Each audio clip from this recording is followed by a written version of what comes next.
उपेंद्र कुशवाहा से जुड़ी हुई खबरें पिछले कई सप्ताह से लगातार बिहार में ट्रेंड कर रही हैं और उपेंद्र कुशवाहा समय समय पर उसे और आगे बढ़ाते जा रहे हैं।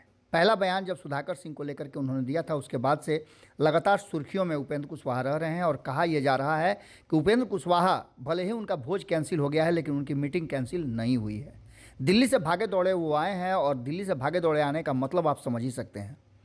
भागे दौड़े दिल्ली गए भी थे श्रद्धांजलि देने के लिए, लेकिन आपको पता है कि उनके अंतिम जो यात्रा थी उस यात्रा से पहले ही पटना पहुंच गए, क्योंकि पटना में एक बड़ी इमरजेंसी बैठक बुलाई गई थी और ये बैठक उपेंद्र कुशवाहा के पुराने साथी और राज्य भर से जुटे उनके सलाहकार जो हैं वो इस बैठक में शामिल हो रहे हैं। बड़ी बैठक से पहले उपेंद्र कुशवाहा ने एयरपोर्ट पर आते ही बहुत सारी बातें कह दी।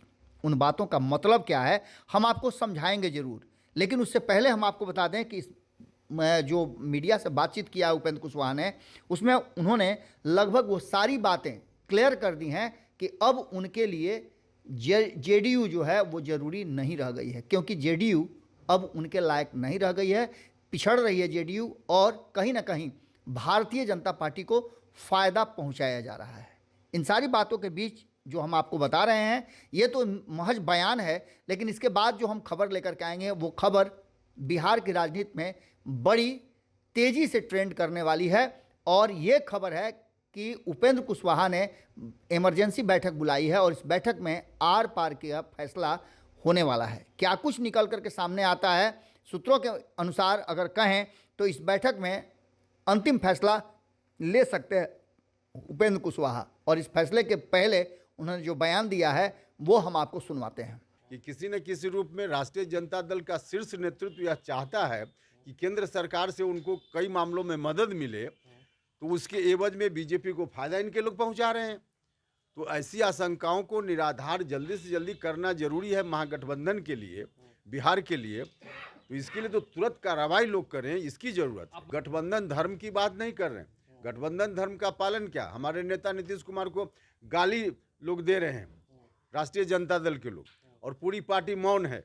इसको किस रूप में लोग लेंगे? ऐसी स्थिति में भी कैसे इसको बर्दाश्त किया जा सकता है? और कल देखा है आप सब लोगों ने भारतीय जनता पार्टी का रुख रामचरितमानस के ऊपर, और हमारी पार्टी ने तो साफ साफ कहा कि उनके बयानों से हम बिल्कुल इत्तेफाक नहीं रखते हैं। तो इस तरह से चलता है क्या? उनको कार्रवाई करनी चाहिए। सीधे तौर पे भारतीय जनता पार्टी को फायदा पहुंचा रहे हैं। रामचरित जैसा मानस जैसा जो विषय है, इस विषय पर बात करने का मतलब है कि बीजेपी के फील्ड में जाकर उनकी पीच पर खेलना, उनके एजेंडा पर काम करना। ऐसे विषयों पर जब चर्चा होगी तो सीधे सबको मालूम है कि बीजेपी को फ़ायदा होगा। तो बीजेपी को फ़ायदा पहुंचाने के मकसद से काम कर रहे हैं लोग। और तेजस्वी जी ने तो खुद कहा कि उनके जो एक विधायक सुधाकर जी हैं, उनका जो बयान है वह तो बीजेपी की पॉलिसी के अनुकूल है, स्वयं उन्होंने कहा।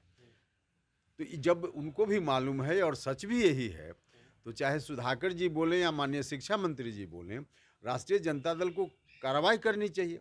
कार्रवाई लोग नहीं कर रहे हैं, यह सबसे ज़्यादा दुख का विषय है। इतने दिन से सुधाकर सिंह का बयान सुन रहे हैं, तो एक तरह से हम तो बता रहे हैं ना कि इसके बावजूद कार्रवाई, अब कोई व्यक्ति शिक्षा मंत्री जी और सुधाकर जी का मामला नहीं है, राष्ट्रीय जनता दल के शीर्ष नेतृत्व का मामला है।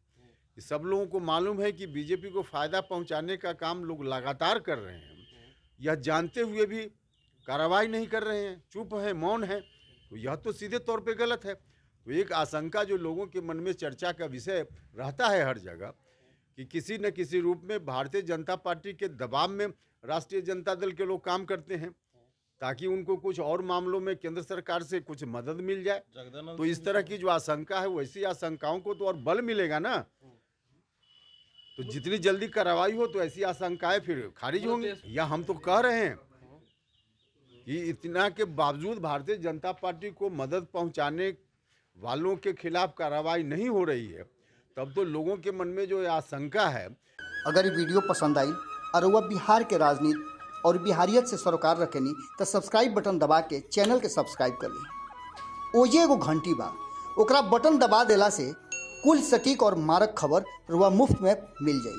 अगर रुआ पत्रकारिता के हमनी के नया प्रयोग में सहयोग कर चाहतानी तो ज्वाइन बटन दबा दी। पेटीएम नंबर नोट कर ली 938681